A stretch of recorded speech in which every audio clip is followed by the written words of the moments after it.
स्वागत है आपका आपके अपने यूट्यूब चैनल भाषा की बात में।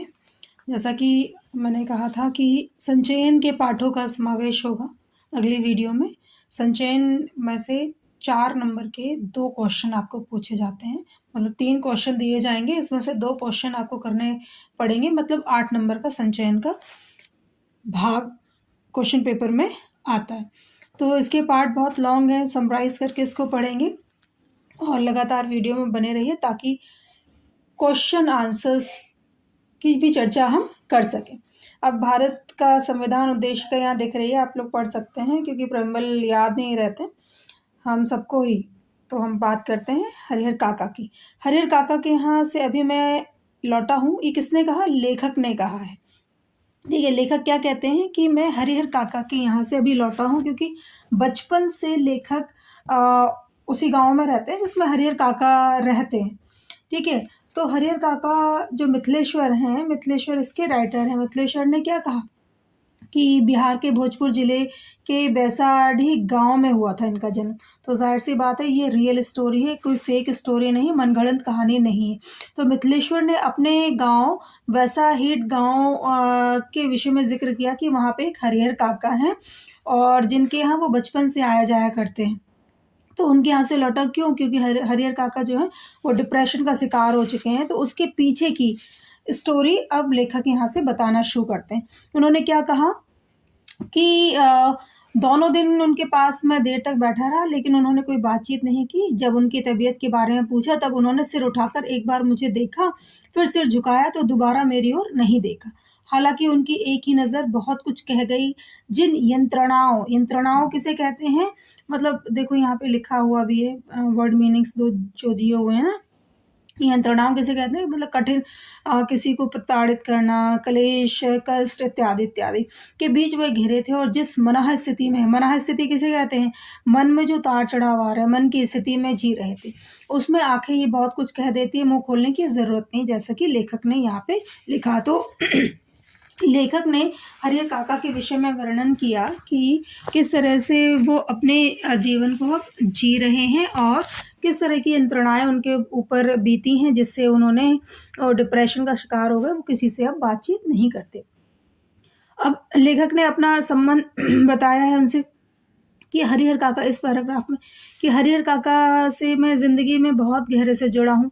अपने गांव में जिन चंद लोगों को मैं सम्मान देता हूँ उनमें हरिहर काका भी एक है।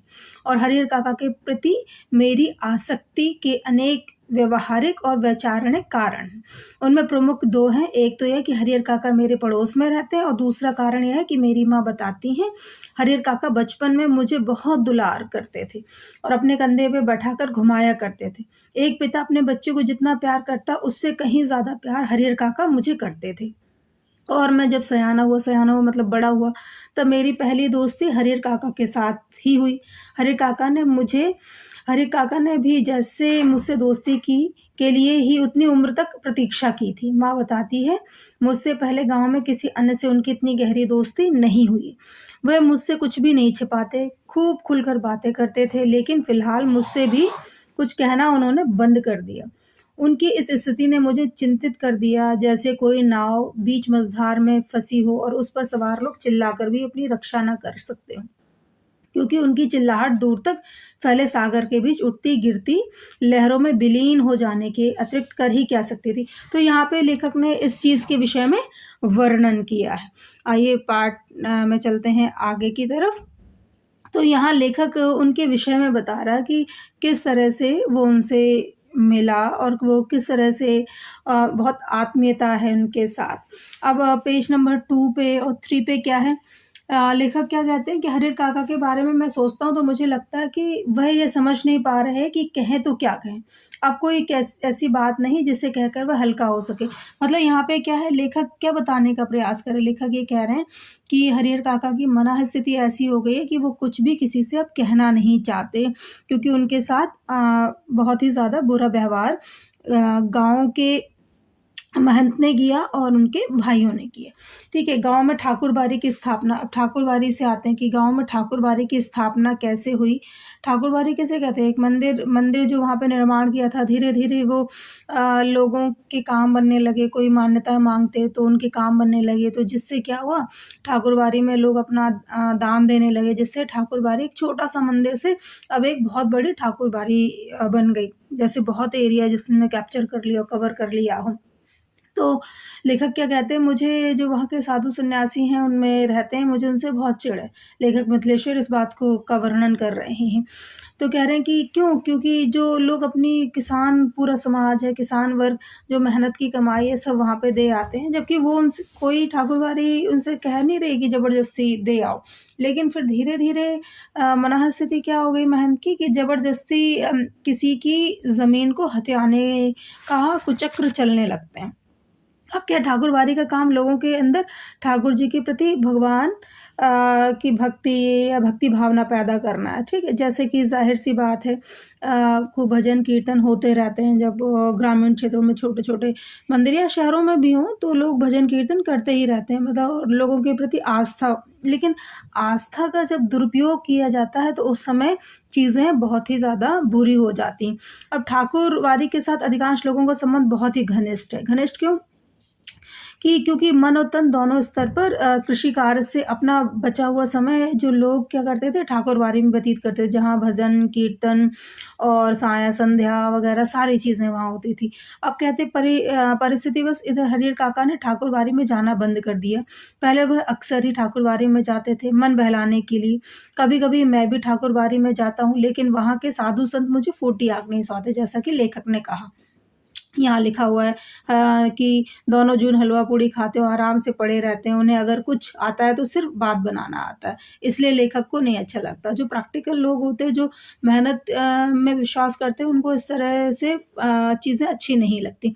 अब क्या कहते हैं, अब भाइयों में, अब हरिहर काका की फैमिली की बात कर लेते हैं। अब कहते हैं भाइयों में हरिहर काका 4 भाई हैं, मतलब क्या है, हरिहर काका के 3 भाई प्लस हरिहर काका, तो ये क्या हो गए, हरिहर काका को मिला के 4 भाई हैं और सबकी शादी हो चुकी है। हरिहर काका के अलावा सबके बाल बच्चे हैं, बड़े और छोटे भाई के लड़के काफ़ी सयाने हो गए हैं, 2 की शादियाँ हो गई हैं, उनमें से एक पढ़ लिख कर शहर के किसी दफ्तर में क्लर्की करने लगा।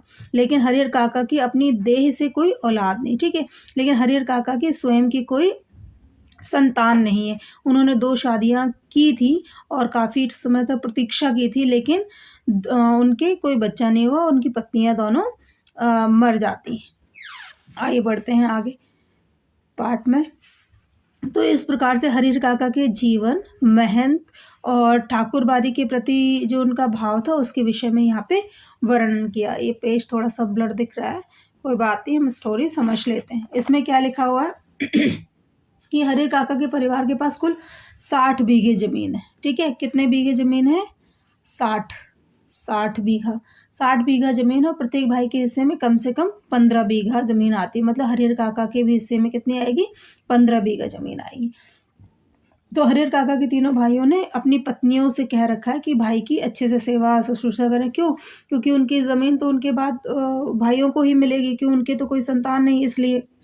लेकिन कुछ समय तो सब कुछ ठीक रहता है और बाद में सारी चीज़ें एज़ इट इज़ हो जाती है। तो हरिहर काका को ये सारी चीज़ें बिल्कुल अच्छी नहीं लगती। तो एक बार घर में मेहमान आए हुए थे, तो बहुत अच्छा-अच्छा खाना बना, लेकिन हरिहर काका को किसी ने नहीं पूछा। जैसे कि बूढ़ी काकी, आप लोगों ने सुन रखा होगा, ये पढ़ रखा होगा, प्रेमचंद की स्टोरी है। लेकिन अंत में हरिहर काका ने स्वयं दालान में आकर के बहुत कलेश किया, सारी थाली फेंक दी खाने की और उसमें और बहुत कुछ सुनाने लगे घर की स्त्रियों को कि जितना मेरे हिस्से का ज़मीन में से आता है, उतने में तो मैं 2-4 नौकर रख लूँ और बहुत ऐशो-आराम से रहूँ, तुम लोगों ने मेरी क्या ज़िंदगी कर दी, इस तरह से। और गरजते हुए, मतलब गुस्सा होते हुए हवेली से बाहर निकल गए। और महंत तो, ठाकुरबाड़ी का जो महंत है, वो तो ये सोच ही रहा था कि कब ऐसी स्थिति आए और हरिहर काका को बहला-फुसला करके उनको ठाकुरबाड़ी ले जाया जाए और उनसे उनकी ज़मीन लिखवा ली जाए, ताकि एक और बड़ा हिस्सा ठाकुरबाड़ी के नाम हो सके। तो उस वक़्त जो है वो ठाकुरबाड़ी के पुजारी जी उनके दालान पर ही विराजमान थे। लेने आते ना, दान दक्षिणा लेने आते, तो वो विराजमान थे। वार्षिक हुमाद के लिए। वार्षिक हुमाद का मतलब क्या है? हवन में प्रयुक्त होने वाली सामग्री। तो ग्रामीण क्षेत्रों में क्योंकि सब लोग नियर बाय होते हैं, सब जानते हैं, तो लोग इस तरह से मंदिरों में दान देते हैं, तो लोग आते हैं वार्षिक हुमाद के लिए। घी और शकील लेने आए थे। लौटकर उन्होंने महंत जी को विस्तार के साथ सारी बातें बताई और महंत जी तो इसी फिराक में थे और उन्होंने बहुत शुभ समय देखा और उन्होंने महसूस किया कि अब तत्क्षण फटाफट जाकर के ठाकुरबाड़ी में हरिहर काका को ले आते हैं, उनकी खूब सेवा शुश्रूषा करते हैं, उसके बाद उनसे ज़मीन उनके नाम लिखवा लेंगे।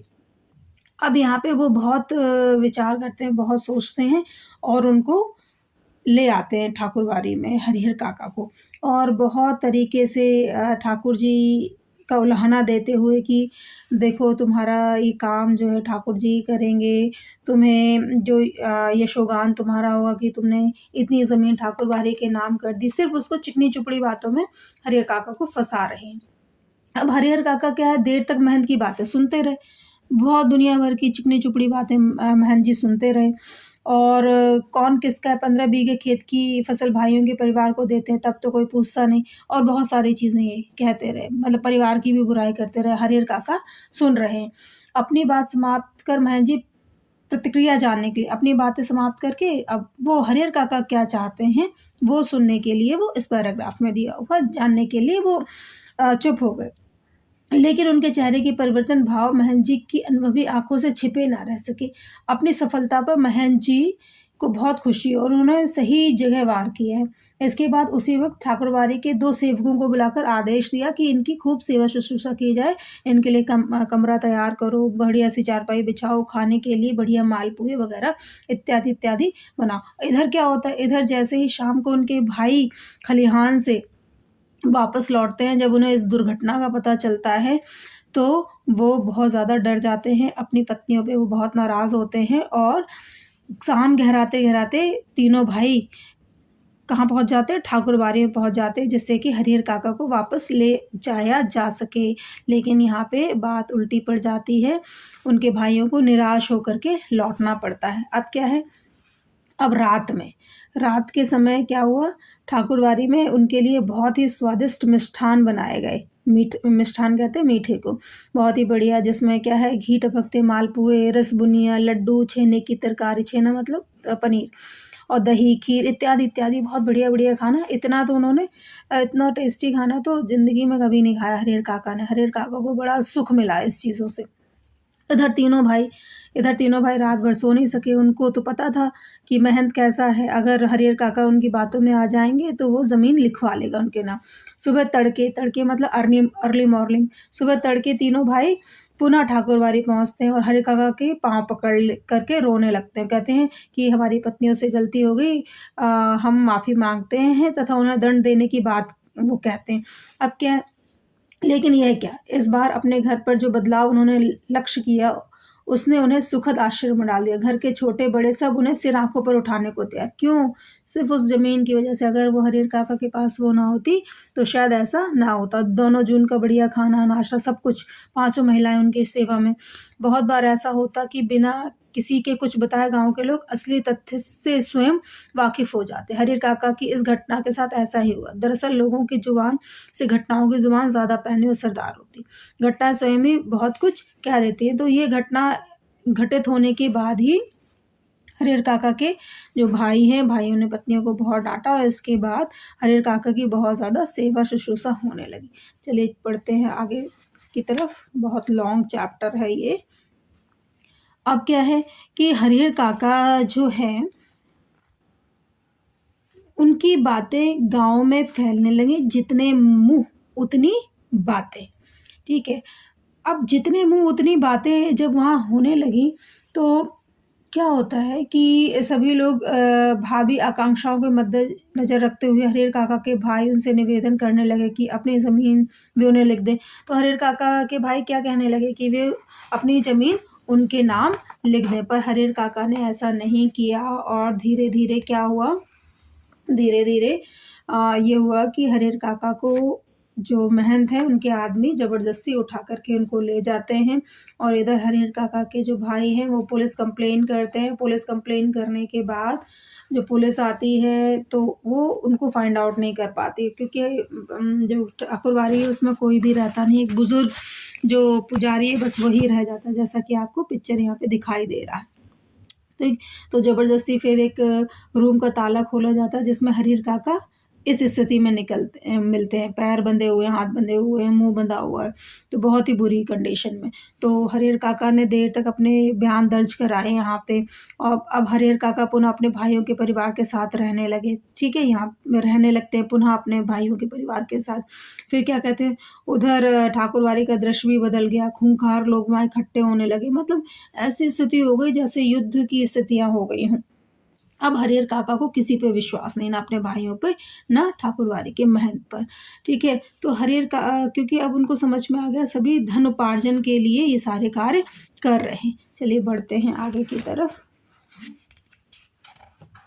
यहाँ देखो, यहाँ हरिहर काका जो है, हरिहर काका के जो भाई हैं वो ज़बरदस्ती उनसे कह रहे हैं कि आप हमारी जो ज़मीन है हमारे नाम लिख दो। क्यों? क्योंकि अदरवाइज़ महंत ज़मीन उनसे लिखवा लेगा। तो हरिहर काका, अगर पहले वाली बात होती तो हरिहर काका डर जाते, लेकिन अब हरिहर काका ने कहा नहीं, मरने के बाद तो तुम लोगों के पास तो पुनः अपने आप ही चली जाएगी, मैं अपने आप नहीं लिखूंगा। तो उनके साथ भी मारपीट करते। अब इधर क्या स्थिति आ गई है, गाँव में एकदम भयंकर माहौल बन गया। इधर हरिहर काका के भाई और उधर महंत, ठीक है, ठाकुरबाड़ी का जो महंत है, दोनों के पास उनके अंगूठों के निशान के पेपर हैं और दोनों अपने अपने हिस्से से कानूनी कार्रवाई कर रहे हैं। पुलिस फोर्स उन्होंने हरिहर काका के लिए लगवा दी है। आइए बढ़ते हैं आगे, बहुत लॉन्ग चैप्टर है एक्चुअली, फटाफट कर लेते हैं। अब क्या है कि इधर जो हरिहर काका है कि बंधन मुक्त होने और पुलिस की सुरक्षा पाने के बाद उन्होंने बताया कि उनके भाइयों ने उनके साथ बहुत जुल्म अत्याचार की। यहाँ देखिए, जो भाई उनको सर आंखों पे बिठा रहे थे, बहुत जुल्म और अत्याचार उन्होंने इसके लिए किए। ठीक है, और क्या है कि इन दिनों गाँव की चर्चाओं का केंद्र कौन है? हरिहर काका। इन दिनों क्यों? क्योंकि उधर उनके भाई और दूसरी तरफ महंत, और जो एक नेता हैं, मनमौजी नेता हैं, वो भी चाहते हैं कि हरिहर काका की ज़मीन को हड़प लें और उस पे बच्चों के लिए स्कूल खुलवा दें। पर हरिहर काका अब किसी की भी बात नहीं सुनना चाहते, वो अब अपनी मर्जी से चलेंगे, क्योंकि सभी लोग अपने अपने हिसाब से चल रहे हैं। कुछ प्रश्नोत्तरी भी कर लेते हैं। अब इसके बाद क्या है, चौथी खबर क्या आती है? बहुत सारी खबरें, लॉन्ग चैप्टर है। चौथी खबर क्या आती है कि महंत जी ने निर्णय ले लिया है कि हरिहर काका की मृत्यु के बाद देश के कोने कोने से साधुओं नागाओं को बुलाएंगे। ये क्या, लोग आपस में बात, जितने मुंह उतनी बातें। अब क्या, रहस्यात्मक और भयावनी खबरों से गांव का आकाश आच्छादित है, मतलब ढका हुआ है। तो इस तरह की घटनाक्रम जो घटित होते हैं तो वैसा ही होता है। अब क्या है, प्रश्नोत्तरी कर लेते हैं थोड़ी सी। एक कथावाचक और हरिहर काका के बीच क्या संबंध है? इसके क्या कारण थे? इसके कारण क्या थे? बचपन से ही हरिहर काका को मिथिलेश्वर बहुत पसंद है। जब वो पैदा हुए थे तो हरिहर काका और मिथिलेश्वर के बीच में घने संबंध थे। वो दोनों एक दूसरे से अपनी अपनी बात बताते थे, शेयर करते थे। हरिहर काका को महंत अपने भाई से ऋणी क्यों लगे? क्योंकि उन्होंने एक जैसा व्यवहार किया था। पहले तो चिकनी चुपड़ी बातें कर रहे थे, जब हरिहर काका जमीन उनके नाम नहीं की तो दोनों ने हाथापाई उनके साथ की, मारपीट की। अब ठाकुरबाड़ी के प्रति गांव वालों के मन में पाषाणता के जो भाव है, उससे उनकी किस मनोवृत्ति का पता चलता है? डिवोटी वाली मनोवृत्ति का पता चलता है। डिटेल में लिखेंगे।